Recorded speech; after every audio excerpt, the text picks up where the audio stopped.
Hello, middle school power searchers. We are on module 5, and Walt is back. So he's going to help out. We'll see how he does. So in module 5, we go back to there real quick. We are talking about the credibility of sources, or whether or not you can trust the source and if it's a good source or not. So let's get started with credible sources.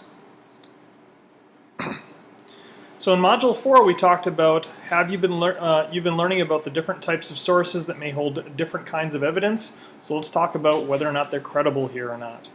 Quick activity, or quick thinking for you. What kind of sources should you be considering when completing an assignment or working on a project? Well, we looked at a lot of different assignments or activities before, and we found that we can find sources in images, videos, books, web pages, news articles. We even looked in maps and found some images and maps in those images within maps to be helpful to secure our source.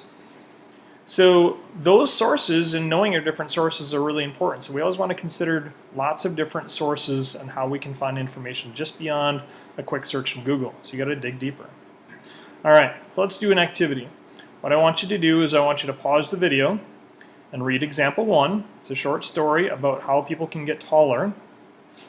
And then read example 2. And example 2 is talking about the connection between football or sports, specifically football, and anger issues. Read them both. Make sure you read them fully, and then come back to this. Okay, pause the video and go ahead and read them. All right, welcome back. You should have read both example A and B. So, quick question for you. Which of these two sounds too good to be true?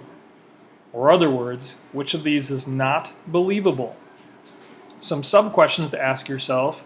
Does it seem unbelievable? Does it make sense to you? Does what you read conflict with something else you already know to be true? Does it seem exaggerated?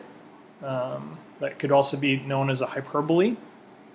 And is there a way that we could check this information out to be true or not? So if you do a little research into these, figure out which one is true and which is not true. So which one do you think it is? A or B? The answer is A. So example A is not true. It is an exaggeration.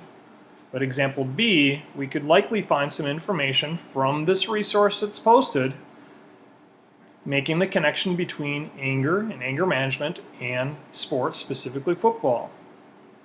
So when we do our research, we need to make sure, is what we're doing true? And just because we find something online doesn't mean that it is true. We need to verify that it's true, otherwise it's a bad source.